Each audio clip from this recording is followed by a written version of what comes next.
안녕하십니까. 마음 따라 발길 따라 이상욱입니다. 오늘은 지구의 종말 아마겟돈 전쟁은 오는 것인가, 이러한 제목으로 여러분과 같이 한번 나눠보는 시간을 갖도록 하겠습니다. 팔레스타인 가자지구 하마스의 이스라엘 기습 공격으로 촉발된 중동 전쟁은 레바논의 헤즈볼라, 예멘의 후티 반군의 가담으로 날마다 격화되는 가운데 이들의 후원 세력으로 지목되어 오던 이란이 급기야 이스라엘을 직접 공격하고 이스라엘도 이에 따라 반격함에 지구의 종말인 3차 전쟁, 즉 아마겟돈 전쟁으로 번지는 것이 아닌가 하고 많은 매스컴과 사람들이 우려하고 있습니다.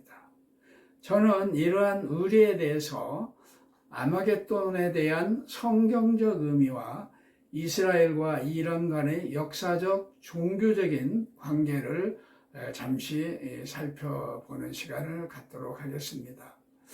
먼저 성경적 의미라 하면은 사도 요한이 반모섬에서 기록한 요한계시록 16장 16절을 근거하여 말하려고 합니다.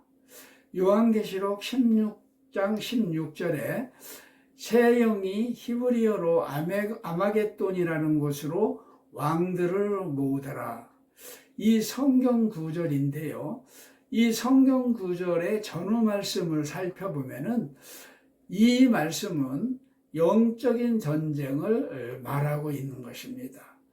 즉 하나님과 사단의 세력 간의 그 싸움, 그리고 선과 악의 최후의 결전을 뜻하고 있는 말씀이라 하고 말할 수 있습니다. 이스라엘 지명에서 아마겟돈의 또 다른 이름은 무깃도입니다. 그렇다면 무깃도는 어떠한 곳일까요? 무깃도는 현재 세계 문화유산에 등재된 곳으로 이스라엘에서 가장 비옥한 땅이 펼쳐지는 이스라엘 평야가 한눈에 내려다 보이는 높지 않은 산 위에 세워진 텔 무깃도를 말합니다. 옛 무깃도라고 하는 것이죠. 또한 무깃도는 고대의 유명한 전략적 요충지이고 교통의 요충지로 해안길과 족장길이 만나 나일강 문명과 메소포타미아의 두 문명을 연결하는 이런 지리적 특성 때문에 이곳에서 유대왕, 남유대왕이 두 명이나 전사하고 아하시아와 요시아 왕이죠. 전사였고 성경에서 20회 이상의 큰 전쟁이 기록된 것으로 되어 있는 곳입니다. 그래서 무깃도에는 아직도 고대 유적이 많이 남아있는데 특히 아왕 시대에 만들었다는 지하 36m 깊이의 수평으로 100여 미터 길이 거대한 수로가 아직도 그곳에 남아있어서 우리가 볼 수가 있었습니다. 그러면 이스라엘과 이란, 즉 페르시아이죠. 파샤이죠. 이 역사적으로 어떠한 관계가 있었는지, 서로 악한 관계가 있었는지, 아니면 어떤 관계가 있었는지 역사적으로 또 성경의 역사적으로 한번 살펴보도록 하겠습니다. 결론적으로 메데, 바사, 즉 페르시아는 이스라엘 민족에게 매우 우호적이었습니다. 이에 관하여 성경은 느헤미야, 에스라, 이사야, 에레미야, 다니엘, 학개, 스가랴 등 여러 성경책에 이 관계가 기록되어 있습니다. 고대 시대의 메소포타미아 지역에서는 여러 나라들이 명멸합니다. 고대 바벨론이 아시리아에게 멸망하고 아시리아는 바벨론, 그러니까 신바벨론이죠. 그리고 이란계 메대의 연합군에게 멸망을 합니다. BC 586년 남유다 예루살렘을 함락시켜 성전을 파괴하고 귀족과 백성들을 포로로 붙잡아간 바벨론은 BC 539년에 또 다른 이란계, 그러니까 바사계죠, 바사. 이런 그 페르시아계의 바사 고레스 왕에게 멸망을 당합니다. 결국 이 시기에 바사 파샤죠는 인도, 중동, 이집트, 유럽의 일부까지 점령하여 대제국을 건설합니다. 페르시아는 마지막 황제 다리우스 3세가 스키티아 전투 그리고 마라톤 전투에서 패하여 기원전 331년에 마케도니아 알렉산더 대왕에게 패망을 하게 됩니다. 이와 같은 내용은 그 파워포인트에서 도표를 보면서 다시 한번 말씀드리도록 하겠습니다. 성경에 나오는 페르시아의 바사의 중요 인물을 살펴보면 다음과 같습니다. 고레스 왕이, 첫 번째 고레스 왕이 있는데요. 고레스 왕은 그 하나님께서 감동시켜 칙령으로 그 성경 건축과 포로 교환을 명한 그 왕입니다. 에스라서 1장 1절에서 4절까지 나와 있는데요.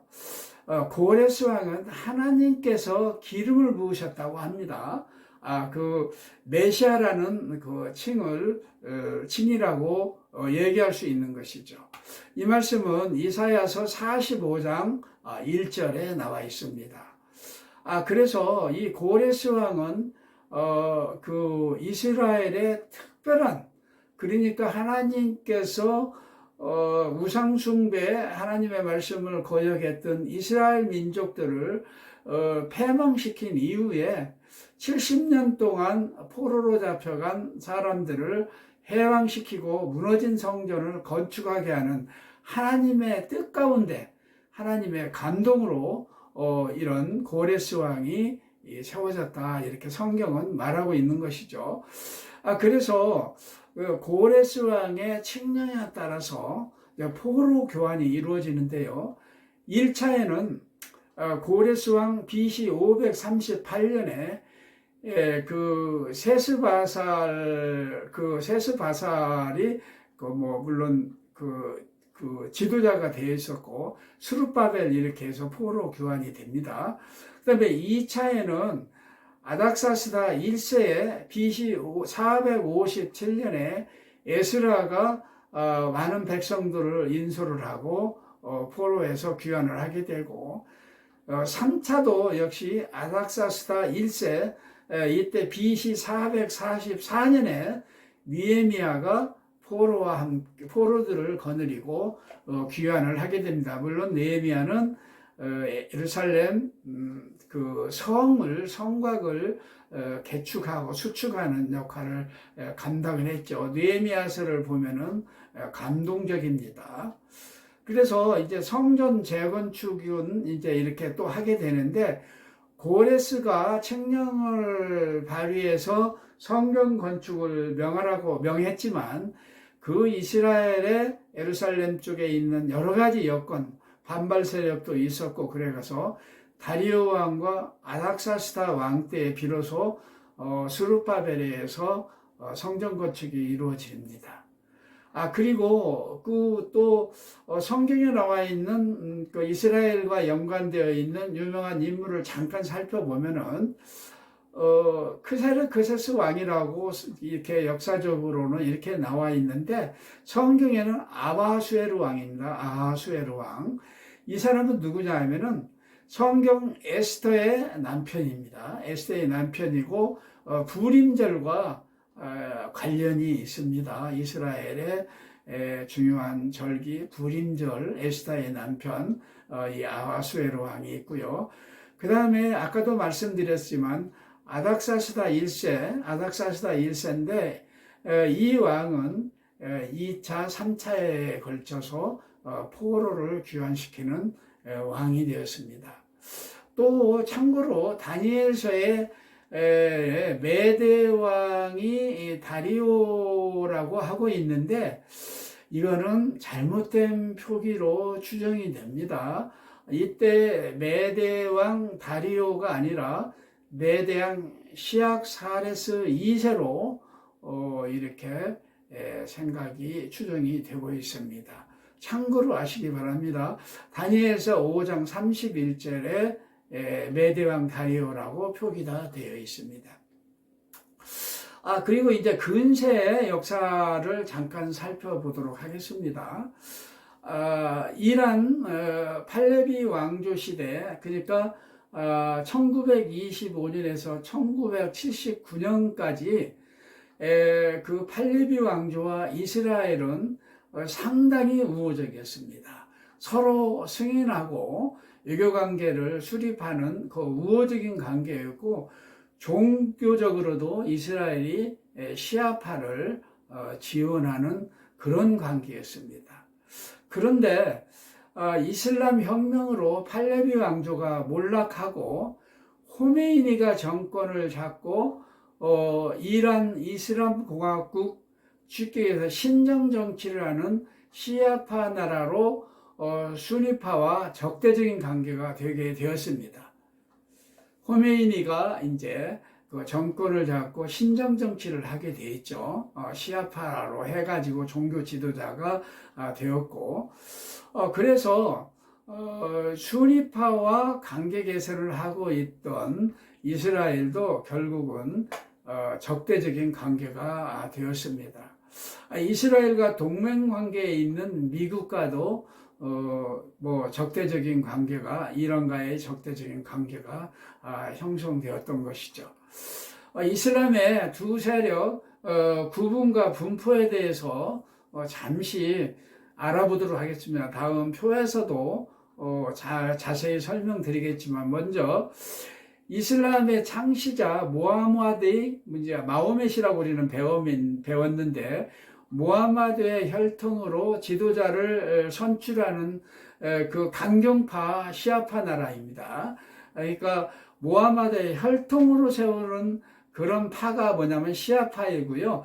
이런 시아파의 나라는 이란, 이라크, 레바논, 바레인 정도이고, 그 다음에 종교 지도자를 무슨 얘기냐, 투표로 뽑자 해가지고 지도자를 투표로 뽑는 비교적 온건한 그런 이슬람 종파는 수니파인데요.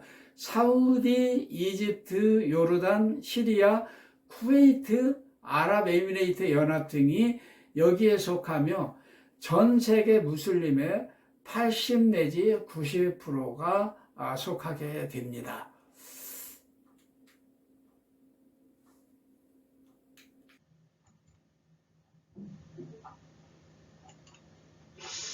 고대 서아시아 국가 변청 과정을 잠시 살펴보도록 하겠습니다. 표를 보시면은 페니키아, 헤브라이, 수메르, 아키드, 그리고 이집트 이렇게 세 개의 지역으로 나눌 수 있는데, 네 개 지역으로 나눌 수 있는데, 이 나라들은, 지역들은 대부분이 후에 아수르, 성경에서는 아수르, 그리고 역사적으로 아시리아에 전부 합병이 되거나 멸망을 하게 됩니다. 페니키아는 기원전 700년에 아시리아에 패망을 당하고, 헤브라이 지역에서는 남유다와 북이스라엘이 있어 있는데, 북이스라엘이 기원전 722년에 아수르에게 멸망을 당합니다. 그리고 이 수메르 아키드, 이렇게 바벨로니아는 고대 바벨론이라고 우리가 구분을 하는데, 고대 바벨론은 기원전 796년에 아시리아에게 해방합니다. 그리고 이집트는 그때 나일강 문명을 발전하고 있던 이집트는 기원전 671년에 아시리아에 망하게 되는 거죠. 근데 여기서 살펴보는 것은 이 네 개 지역 가운데서 헤브라이 지역의 유대는, 남유다라고 부릅니다. 유대는 아시리아의 멸망을 당하지 않고 후에 BC 586년에 신바벨론이라고 되어 있는데 성경에서는 바벨론이라고 합니다. 바벨론 느부갓네살에게 이렇게 망하게 되는 거죠. 점령을 당하게 되는데요. 이 아시리아, 그리고 이 아시리아는 어떻게 되느냐면은 아시리아는 이 리디아로 이렇게 분리가 돼서 기원전 546년에 다시 페르시아 제국이라고 큰 제국이 나타나는데 여기가 이제 바사 왕국입니다. 우리 성경에서는 바사라고 그러고 페르시아, 바사, 페르시아라고도 그러고 파샤라고도 그러는데 어쨌든 이 페르시아 제국에 망하고 그 다음에 이 메디아라고 있는데요. 이 메디아라고 하는 나라는 이거 특별한 나라입니다. 메디아라는 나라는 여기 성경에서는 이 지도에서는 나와 있지 않는데 이 바벨론하고 합자를 해서 아시리아를 망하게 합니다. 아수르를 망하게 하고 이제 이렇게 되고 이집트는 기원전 525년에 이렇게 그 바사에게 망하게 되는 거죠. 그러면 여기서 남아있는 게 이제 그 메디아하고 바벨론이 남아있는데요. 이 바벨론은 기원전 539년에 그리고 메디아는 기원전 550년에 페르시아 제국에 망하게 됩니다. 그래서 이 고대 서아시아 지역을 제패를 해서 대제국이 형성이 됩니다. 다음 지도를 한번 보면서 더 자세히 보도록 하겠습니다. 이 고대 서아시아 지역의 지도인데요. 뭐 이 지도나 이 지도나 뭐 대등소이하고 없는데 단지 여기서 보면은 이 약간 그 오렌지색 부분이 페르시아 제국인데요. 페르시아 제국이 얼마나 넓느냐 하면은 그 아수르 있지 않습니까? 대제국 아수르의 지역이 요 정도 됩니다. 여기서 지중해 요즘으로 말하면은 뭐 터키 일부 지역을 포함해서 그래서 우리가 메소포타미아 그 문명이 일어났던 그 지역을 해서 이집트의 일부 이쪽 부임 이 정도가 그 아수르 지역이었는데요. 정말 이 바벨 이제 그 페르시아 파샤는 이렇게 넓어진 거죠. 여기서 보면은 조금 더 자세히 볼 수가 있네요. 바사가 원래 이제 페르시아 지역, 지금의 이란 지역이죠. 이란 지역은 크게 4개로 구분이 돼 있어요. 바사, 메데, 바데 뭐 이런 식으로 돼 있었는데 결국은 이 메데는 바벨론과 합류해서 이 니누에 있죠. 이쪽에 니누에가 있었는데 아수르의 수도였었죠. 여기를 멸망시키고 결국은 바벨론이나 메데는 이 바사한테 이제 멸망을 당해서 이 전체 인도를 포함해서 인도 일부를 포함을 해서 이집트 그리고 소아시아 그리고 그 넘어서 마케도니아의 일부까지 이렇게 점령을 하게 됩니다. 유럽의 일부를 점령을 하게 돼서 대제국이 페르시아가 되는 거죠. 물론 이때 중요한 것은 예루살렘이라고 써져 있는 유다 지역도 점령을 한 상태였습니다. 그런데 이 바사에 있는 고레스가 상당히 유다에 아주 친화 정책을 썼습니다. 그 이유는 우리가 전에 살펴보았던 것과 마치 같습니다. 그러면 제가 성경 지역을 답사하는 과정에서 앞서 말씀드렸던 그 무깃도 이스라엘 평화를 제가 한번 가봤었는데요. 사진을 보면서 잠시 설명을 드리도록 하겠습니다. 이 사진은 이 무깃도, 이 고대 텔 무깃도라고 그러는데요. 이 위에 올라가서 여기 이스라엘 평야입니다. 이스라엘에서 가장 넓은 평야고요. 사막 지역이고 비가 덜 오는 지역이지만 이 지역은 헐문산에 뭐 이슬 뭐 이런 걸로 인해서 정말 비도 조금 왔던 것 같고 이슬도 많고 그래서 지금도 습지가 있을 정도로 그 물이 많고 비호감 땅으로 농사가 잘 되는 그런 땅이 되겠습니다. 그리고 여기 그 오른쪽 그림을 보면은 무기또, 아마겟돈이라고 얘기하는데 이 무기또의 고대 유적지를 우리 일행들이 이렇게 올라가고 있습니다. 뭐 그렇게 높지 않습니다. 하여튼 올라가면은 이쪽에서 이 이스라엘 평야가 한눈에 다 보이고요. 정말 그 전망이 확 트여 있습니다. 별로 높지는 않지만 그렇게 멀지 않은 곳에 또 그 갈멜산이 또 보이기도 합니다. 이 무기또 아마겟돈이라고 전쟁이 일어나라 얘기하는 그 요한계시록으로 나와 있는 이 무기또는 이 고대 도시로 예전부터 뭐 다윗 시대, 솔로몬 시대부터 뭐 물론 여호수아가 여기를 점령을 했지만 거듭 이 지역적으로 중요한 곳이어서 성도 건축을 하고 많이 개발을 했던 그런 곳이죠.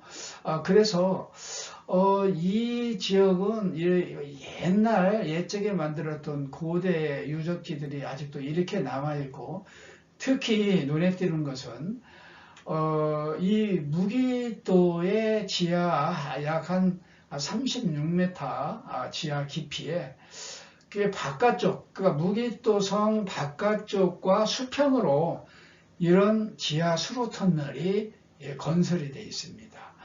이 수로 터널이 언제 누구에게 건설이 됐느냐면은 우리가 성경에서 자주 보았던 북이스라엘의 가장 악한 왕 이세벨의 남편이죠. 아합왕이 건설했다고 합니다.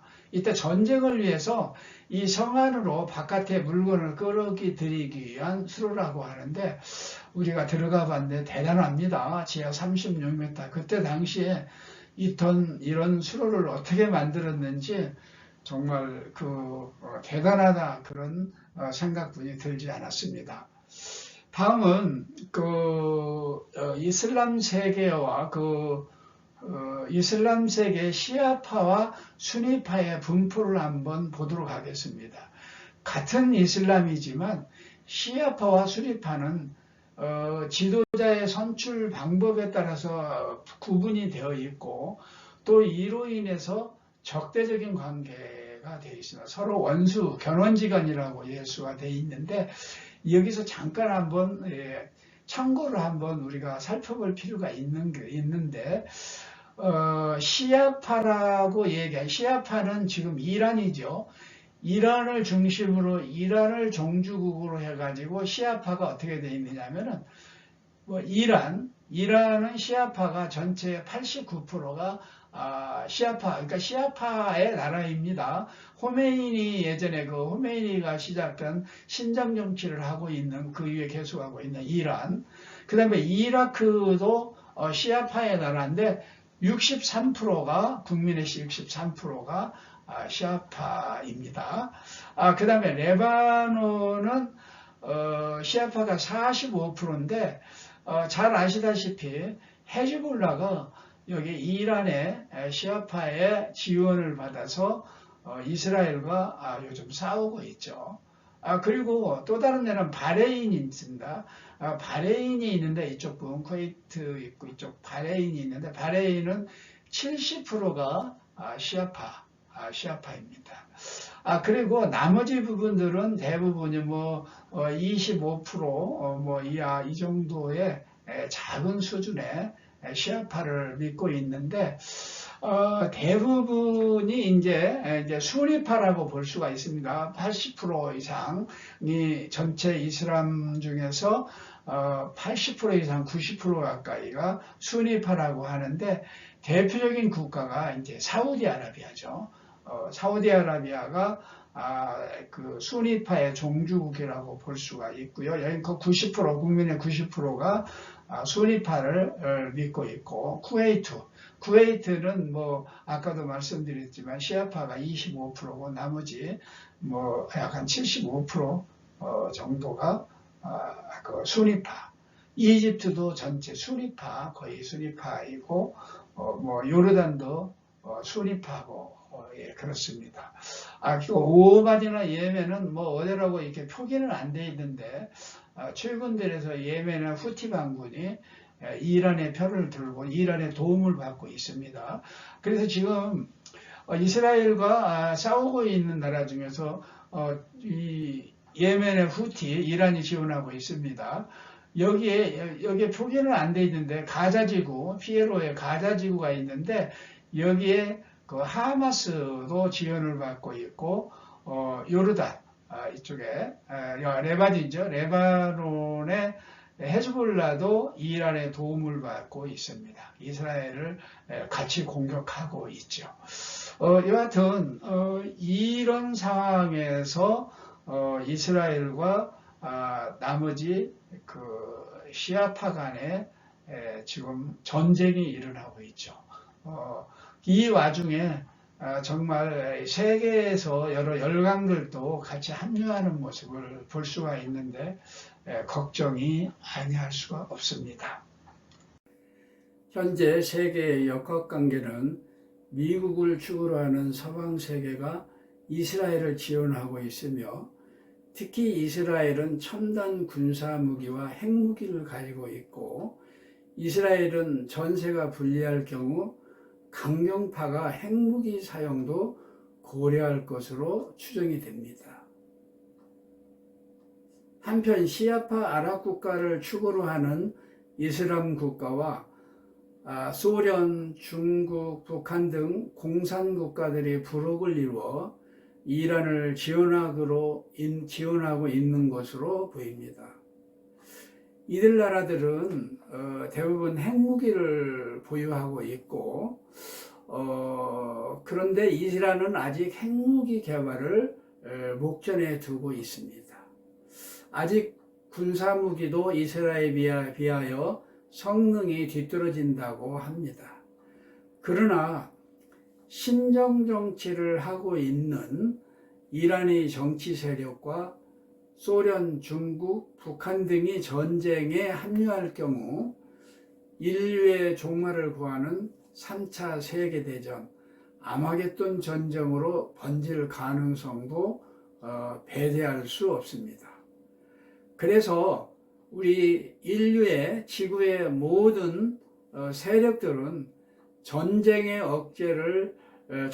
확대를 억제하고 핵무기 사용을 못하도록 정말 눈을 부릅뜨고 감시를 하고 또한 핵무기 불사용에 대한 그런 그 의견을 유엔을 통해서나 표출을 하거나 유엔의 안전보장이사회 등에서 강력하게 제동을 걸고 해야 될 것으로 사료됩니다.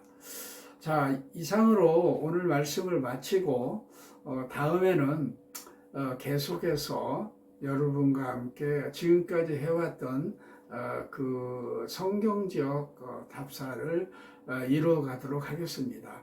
오늘은 특히 시사적으로 이슈가 되어 있는 이 문제를 일단 다루는 것이 좋겠다. 특히 그 지역이 그 이스라엘과 이란과의 관계가 되었기 때문에 저는 이 부분을 한번 거론하고 넘어가는 게 좋겠다 해서 오늘 말씀드렸습니다. 다시 만날 때까지 안녕히 계십시오. 감사합니다.